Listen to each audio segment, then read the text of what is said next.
Nicholson. Oliver Twist, by Charles Dickens, Chapter 41.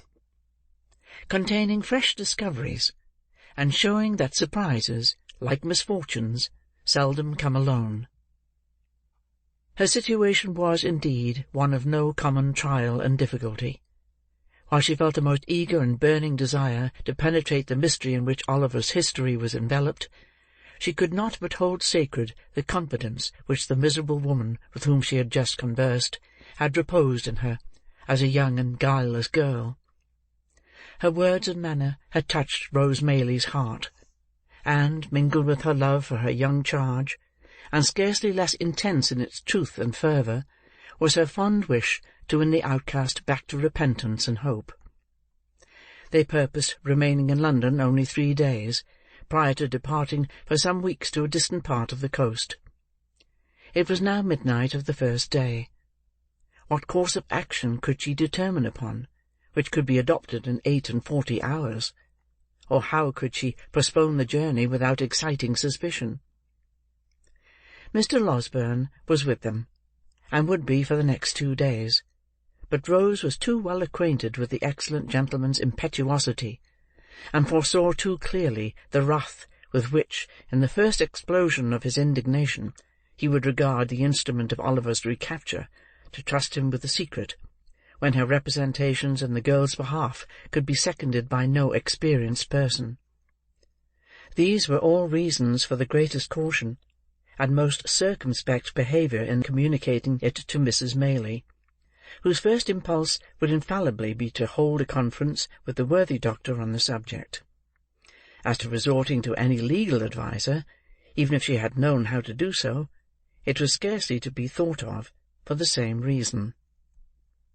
Once the thought occurred to her of seeking assistance from Harry, but this awakened the recollection of their last parting, and it seemed unworthy of her to call him back when the tears rose to her eyes as she pursued this train of reflection. He might have by this time learnt to forget her, and to be happier away. Disturbed by these different reflections, inclining now to one course and then to another, and again recoiling from all, as each successive consideration presented itself to her mind, Rose passed a sleepless and anxious night. After more communing with herself next day, she arrived at the desperate conclusion of consulting Harry.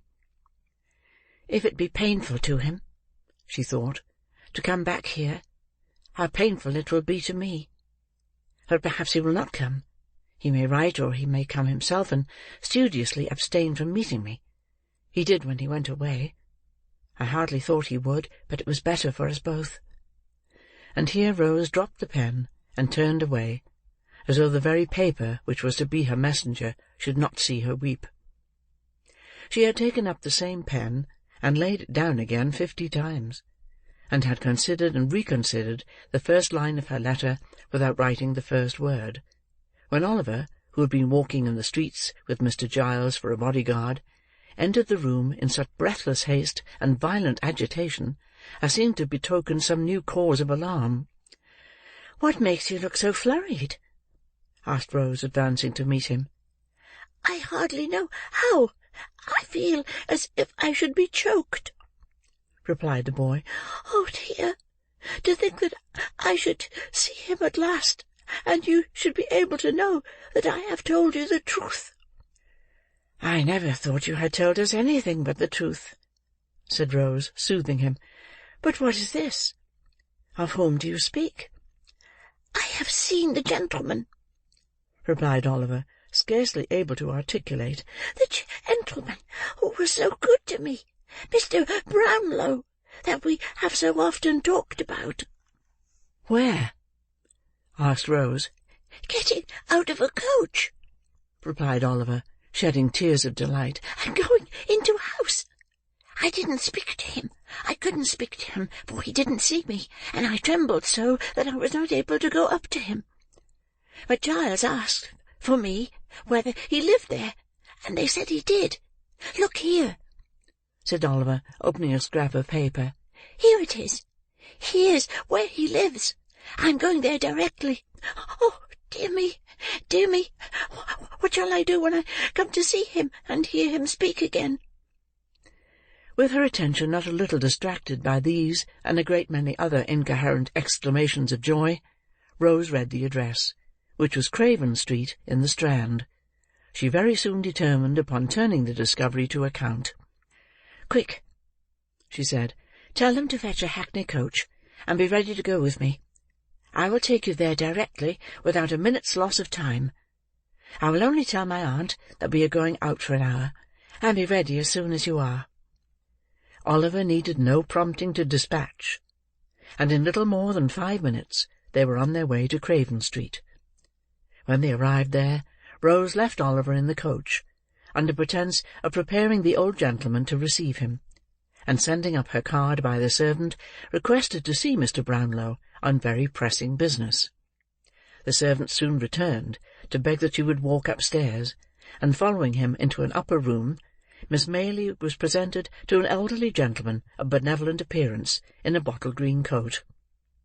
At no great distance from whom was seated another old gentleman, in nankeen breeches and gaiters, who did not look particularly benevolent, and who was sitting with his hands clasped on the top of a thick stick, and his chin propped thereupon.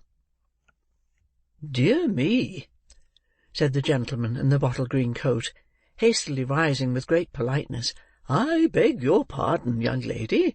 I imagined it was some importunate person who— I beg you will excuse me. Be seated, pray." "Mr. Brownlow, I believe, sir?" said Rose, glancing from the other gentleman to the one who had spoken. "That is my name," said the old gentleman. "This is my friend, Mr. Grimwig. Grimwig, will you leave us for a few minutes?" "I believe," interposed Miss Maylie, "that at this period of our interview I need not give that gentleman the trouble of going away. If I am correctly informed, he is cognizant of the business on which I wish to speak to you." Mr. Brownlow inclined his head. Mr. Grimwig, who had made one very stiff bow, and risen from his chair, made another very stiff bow, and dropped into it again. "I shall surprise you very much, I have no doubt," said Rose, naturally embarrassed, "but you once showed great benevolence and goodness to a very dear young friend of mine, and I am sure you will take an interest in hearing of him again." "Indeed?" said Mr. Brownlow. "Oliver Twist, you knew him as," replied Rose. The words no sooner escaped her lips, than Mr. Grimwig, who had been affecting to dip into a large book that lay on the table, upset it with a great crash, and falling back in his chair, discharged from his features every expression but one of unmitigated wonder, and indulged in a prolonged and vacant stare. Then, as if ashamed of having betrayed so much emotion, he jerked himself, as it were, by a convulsion, into his former attitude, and looking out straight before him, emitted a long, deep whistle, which seemed, at last, not to be discharged on empty air, but to die away in the innermost recesses of his stomach. Mr. Brownlow was no less surprised, although his astonishment was not expressed in the same eccentric manner. He drew his chair nearer to Miss Maylie's, and said, "Do me the favour, my dear young lady, to leave entirely out of the question that goodness and benevolence of which you speak, and of which nobody else knows anything. And if you have it in your power to produce any evidence which will alter the unfavourable opinion I was once induced to entertain of that poor child, in Heaven's name put me in possession of it." "A bad one? I'll eat my head if he's not a bad one," growled Mr. Grimwig, speaking by some ventriloquial power, without moving a muscle of his face. "He is a child of a noble nature and a warm heart," said Rose, colouring, "and that power, which has thought fit to try him beyond his years, has planted in his breast affections and feelings which would do honour to many who have numbered his days 6 times over." "I'm only 61," said Mr. Grimwig, with the same rigid face, "and as the devil's in it, if this Oliver is not 12 years old at least, I don't see the application of that remark." "Do not heed my friend, Miss Maylie," said Mr. Brownlow. "He does not mean what he says. "Yes, he does," growled Mr. Grimwig. "No, he doesn't," said Mr. Brownlow, obviously rising in wrath as he spoke. "He'll eat his head if he doesn't," growled Mr. Grimwig. "He would deserve to have it knocked off, if he does," said Mr. Brownlow. "And he'd uncommonly like to see any man offer to do it," responded Mr. Grimwig, knocking his stick upon the floor. Having gone thus far, the two old gentlemen severally took snuff, and afterwards shook hands, according to their invariable custom. "Now, Miss Maylie," said Mr. Brownlow, "to return to the subject in which your humanity is so much interested.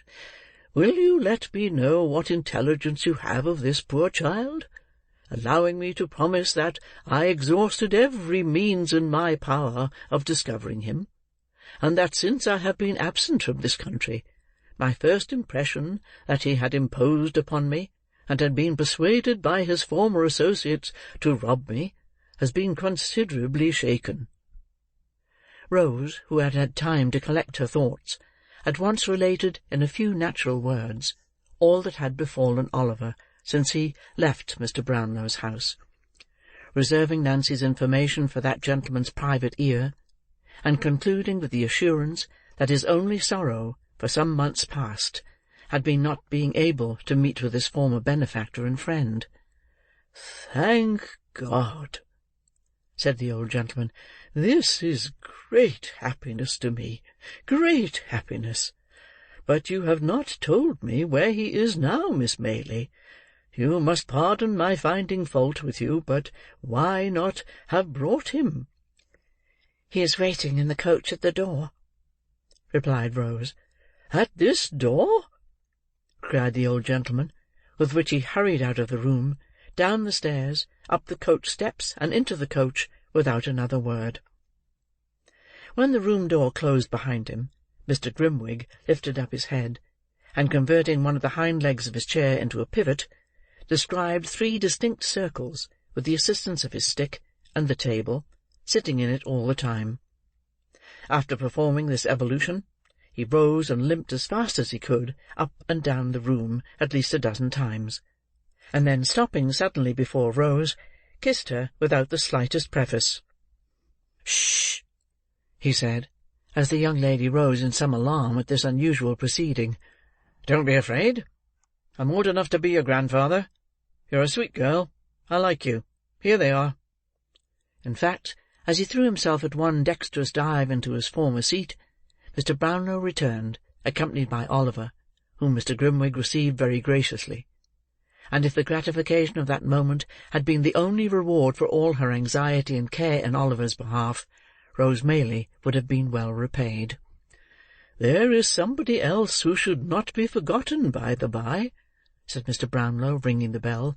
"Send Mrs. Bedwin here, if you please." The old housekeeper answered the summons with all dispatch, and dropping a curtsey at the door, waited for orders. "Why, you get blinder every day, Bedwin," said Mr. Brownlow, rather testily.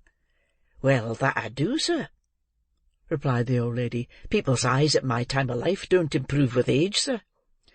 "I could have told you that," rejoined Mr. Brownlow. "But put on your glasses, and see if you can't find out what you were wanted for, will you?" The old lady began to rummage in her pocket for her spectacles, but Oliver's patience was not proof against this new trial, and yielding to his first impulse, he sprang into her arms. "God be good to me!" cried the old lady, embracing him. "It is my innocent boy!" "My dear old nurse!" cried Oliver. "He would come back. I knew he would," said the old lady, holding him in her arms. "How well he looks, and how like a gentleman's son he is dressed again! Where have you been this long, long while? Ah! The same sweet face, but not so pale. The same soft eye, but not so sad. I've never forgotten them, or his quiet smile, but have seen them every day, side by side with those of my own dear children, dead and gone since I was a lightsome young creature." Running on thus, and now holding Oliver from her to mark how he had grown, now clasping him to her, and passing her fingers fondly through his hair, the good soul laughed and wept upon his neck by turns. Leaving her and Oliver to compare notes at leisure, Mr. Brownlow led the way into another room, and there heard from Rose a full narration of her interview with Nancy, which occasioned him no little surprise and perplexity. Rose also explained her reasons for not confiding in her friend Mr. Losberne in the first instance. The old gentleman considered that she had acted prudently, and readily undertook to hold solemn conference with the worthy doctor himself. To afford him an early opportunity for the execution of this design, it was arranged that he should call at the hotel at 8 o'clock that evening, and that in the meantime Mrs. Maylie should be cautiously informed of all that had occurred. These preliminaries adjusted, Rose and Oliver returned home. Rose had by no means overrated the measure of the good doctor's wrath. Nancy's history was no sooner unfolded to him than he poured forth a shower of mingled threats and execrations, threatened to make her the first victim of the combined ingenuity of Messrs. Blathers and Duff, and actually put on his hat preparatory to sallying forth to obtain the assistance of those worthies. And doubtless he would, in this first outbreak, have carried the intention into effect without a moment's consideration of the consequences, if he had not been restrained, in part, by corresponding violence on the side of Mr. Brownlow, who was himself an irascible temperament, and partly by such arguments and representations as seemed best calculated to dissuade him from his hot-brained purpose. "Then what the devil is to be done?" said the impetuous doctor, when they had rejoined the two ladies. "Are we to pass a vote of thanks to all these vagabonds, male and female, and beg them to accept £100 or so apiece as a trifling mark of our esteem, and some slight acknowledgment of their kindness to Oliver?"